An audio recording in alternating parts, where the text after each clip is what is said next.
নিশ্চিতভাৱে বিভিন্ন ধৰণৰ সমস্যা প্ৰত্যাহ্বান সন্মুখীন হওঁ। এইটো স্বাভাৱিক কথা। মানৱ জীৱনত যি যাত্ৰাত মানুহ অৱতীৰ্ণ হয়, এই যাত্ৰাত নিশ্চিতভাৱে সমস্যা থাকিব, প্ৰত্যাহ্বান থাকিব।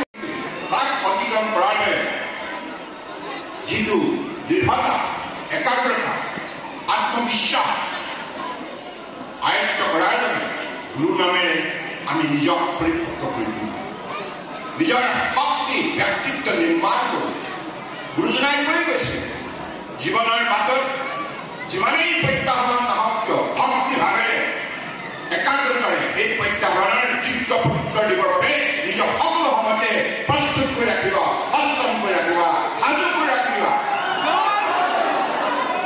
আজি আমি সকলোৱে দেখিছো মাননীয় ভাৰতবৰ্ষৰ প্ৰধানমন্ত্ৰী নৰেন্দ্ৰ মোদী ডাঙৰীয়াই আমাৰ বৈষ্ণৱপ্ৰাণ ভক্তবৃন্দক কেনেধৰণে কৃষ্ণগুৰু সেৱাশ্ৰমত তেখেতে দিল্লীৰ পৰাই শ্ৰদ্ধা সহকাৰে সম্বোধন কৰিছিল। আৰু ঠিক তেনেধৰণে উপ ৰাষ্ট্ৰপতি ধনখড় ডাঙৰীয়াও আমাৰ কৃষ্ণপ্ৰাণ ভক্তবৃন্দক তেখেতে সম্বোধন কৰি সকলোৱে এটি কথা কৈ গৈছে যে আশ্ৰমৰ কৃষ্ণগুৰু সেৱাশ্ৰমৰ যিখিনি কাম কাজ, শিক্ষা, সংস্কৃতি ইত্যাদি ইত্যাদি প্ৰযুক্তি সকলো ক্ষেত্ৰতে আজি কৃষ্ণগুৰু সেৱাশ্ৰমে মানৱ সেৱা কৰাৰ বাবে বিভিন্ন ধৰণৰ উত্তম পথৰ সন্ধান দিছে সমাজ ব্যৱস্থা। সেই গুৰুত্বপূৰ্ণ বৰঙণিবিলাক আজি দেশৰ সৰ্বোচ্চ পদত থকা আমাৰ সন্মানীয় ব্যক্তিসকলো আজি সেই কথাখিনি গুৰুকি প্ৰশংসা কৰিছে। গতিকে প্ৰতিজন কৃষ্ণগুৰু সেৱাশ্ৰমৰ বৈষ্ণৱ ভক্তৰ দায়িত্ব বৃদ্ধি হৈছে। যিমানেই এই আশ্ৰমৰ গুণানুকীৰ্তন হৈছে ভাৰতবৰ্ষৰ লোকত, সিমানেই আশ্ৰমৰ প্ৰতিজন ভকতে মনত ৰখা উচিত আমাৰ সকলোৱে দায়িত্ব বাঢ়িছে। আমি সকলো সময়তে সততা নিষ্ঠাৰে আমাৰ যাত্ৰাক সফল কৰি তুলিব লাগিব। আমি সকলোৱে জানো কষ্ট আৰু ত্যাগৰ যোগেদিহে গতিকে সেইবাবে দীঘল তেখেতে আমাক পথৰ সন্ধান দি গৈছে, বাট দেখুৱাই গৈছে। এতিয়া আমাৰ সকলোৱে দায়িত্ব হ'ল আমি য'তেই নাথাকো লাগে, য'তেই যি কাম নকৰোঁ কিয় আমি মনত ৰাখিব লাগিব যে গুৰু আদৰ্শৰে আমাৰ জীৱন পৰিচালনা কৰিম, আমাৰ পৰিয়াল পৰিচালনা কৰিম, আৰু আমি কেনেধৰণে ৰাজ্য নিৰ্মাণ কৰিম, ৰাষ্ট্ৰ নিৰ্মাণ কৰিম। কাৰণ হাজাৰ হাজাৰ বছৰ পুৰণি ভাৰতবৰ্ষৰ সভ্যতা, সংস্কৃতি, আধ্যাত্মিক পৰম্পৰাৰ যি মূল্যবোধ আজি কৃষ্ণগুৰু সেৱাশ্ৰমে এই মূল্যবোধক আগুৱাই নিয়াৰ বাবে প্ৰয়াস কৰিছে নিশ্চয়। গতিকে মই ভাবোঁ যে আজি যুৱকখনত আধ্যাত্মিকখনত মই সকলো ভকতৰ শ্ৰীচৰণত গাঁও জনাইছোঁ। কাৰণ মোক আজি এটা পৰিচয় দিছে কেন্দ্ৰীয় মন্ত্ৰীয়ে। এই পৰিচয়টো ক'ৰ পৰা পাইছোঁ? এইখিনিতো এই পৰিচয়টো মোৰ পৈতৃক সম্পত্তি নহয়, হয়নে? এইটো ৰাইজে দিছে, আপোনালোকে দিছে। গুৰুৰ কৃপাত, ৰাইজৰ সহযোগত আজি মই এনেধৰণে এটা দায়িত্বত থাকি দেশ সেৱা কৰা, মানৱ সেৱা কৰাৰ সুযোগ লাভ কৰিছোঁ। এই সুযোগ সদ্ব্যৱহাৰ কৰিব লাগিব, তেতিয়াহে মানুহে ক'ব হয় তেওঁ ভাল কাম কৰিব। গতিকে সেইবাবে আমাৰ সকলোৰে দায়িত্ব আছে যে আমাৰ ৰাজহুৱা জীৱনত সকলো সময়তে আমি ৰাইজৰ কথা মনত ৰাখি আমাৰ কাম কাজ, কথা বতৰা, আচৰণ সকলো আমি সঠিক দিশত আগুৱাই নিব লাগিব।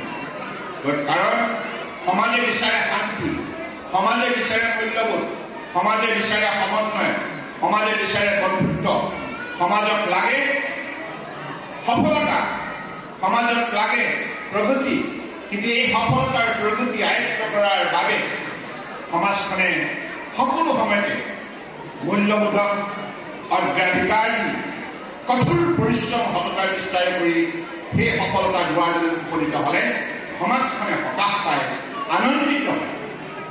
গতিকে সেইবাবে আমি জীৱনৰ বাটত কেতিয়াও কোনো কাৰণতে সফলতাৰ বাবে চমুপথ নিৰ্বাচিত কৰা উচিত নহয়। মানুহৰ জীৱনৰ দীঘলীয়া পথ, সেই পথত আমি সকলোৱে প্ৰতিটো মুহূৰ্তৰ বাবে আমি গুৰুবাণীয়ে নিজক সাজু কৰি ৰাখিব লাগিব, যাতে কোনো পৰিস্থিতিতে আমি দুৰ্বল আমি হ'ব নালাগে। আমি সকলো সময়তে সবল হৈ থকাৰ বাবে গুৰুবাণীয়ে আমাক প্ৰতিটো মুহূৰ্ততে অনুপ্ৰাণিত কৰি আহিছে আৰু সঠিক দিশৰ সন্ধান দিছে। গতিকে মই আজি শুভক্ষণত পুনৰবাৰ আমাৰ শ্ৰী শ্ৰী গুৰু কৃষ্ণ প্ৰেমানন্দ ভক্তি মাতৃ কুন্তলা পাটুৰী গোস্বামী ডাঙৰীয়ানীক সেৱা জনাইছোঁ আৰু লগতে পৰিচালনা সমিতিৰ সকলো বিষয়ববীয়া সদস্য সেৱা জনাইছোঁ।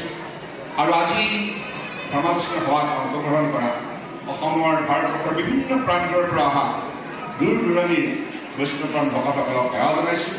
আপোনালোকে আশীৰ্বাদ কৰি থাকিব, কাৰণ ভকতৰ আশীৰ্বাদ পালেহে জীৱন সাৰ্থক হয়। আৰু আপোনালোকে এই কথা নিশ্চিত, এই পালনামত অংশগ্ৰহণ কৰাৰ পাছত আপোনালোক অধিক শক্তিশালী হ'ব, মনোবল বৃদ্ধি হ'ব, আত্মবিশ্বাস বৃদ্ধি হ'ব আৰু আপোনালোকে সদায় সুন্দৰ হৈ থাকিব। কাৰণ গুৰুজনাই সকলো সময়তে আমাক প্ৰকৃতিক ভাল পাবৰ বাবে শিক্ষা দি গৈছে। গতিকে প্ৰকৃতি আৰু প্ৰাণীৰ যিটো নিবিড় সম্পৰ্ক আছে, এই সম্পৰ্ক আমি সকলো সময়তে ৰক্ষা কৰিব লাগিব আৰু নিশ্চিতভাৱে ধৰিত্ৰী আইৰ কৃপা দৃষ্টি লৈ প্ৰাণী জগত সদায় সুখত থাকক, মিলা প্ৰীতিৰে থাকক, তাকেই কামনা কৰিলোঁ। আৰু আজি এই সভাত এনেধৰণে অংশগ্ৰহণ কৰি মই নিজকে ধন্য মানিছোঁ, কাৰণ এই সকলোবিলাক সম্ভৱ হৈছে কৃষ্ণগুৰুৰ কৃপা। জয় কৃষ্ণগুৰু, जय कृष्ण गुरु, जय कृष्ण गुरु।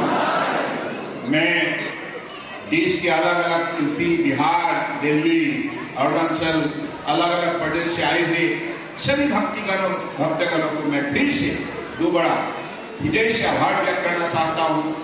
आपकी ये यात्रा निश्चित रूप से सफल रहेगा, क्योंकि कृष्ण गुरु का निश्चित आप लोगों को आशीर्वाद मिलेगा और इस आशीर्वाद के जरिए आप अपने जीवन को बड़े सुंदर से आप सजा पाएंगे।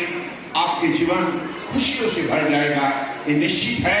और हम अपने मातृभूमि के लिए हमेशा निष्ठापूर्वक कृष्ण गुरु नाम से सेवा करते रहेंगे। इसी शब्दों का साथ मैं पुनर्बार সকলোকে শ্ৰদ্ধা আৰু কৃতজ্ঞতা জনাই মোৰ দুই এষাৰ সামৰিলোঁ। জয় কৃষ্ণ গুৰু।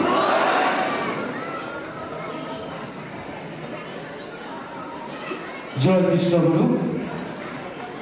हमें सगुण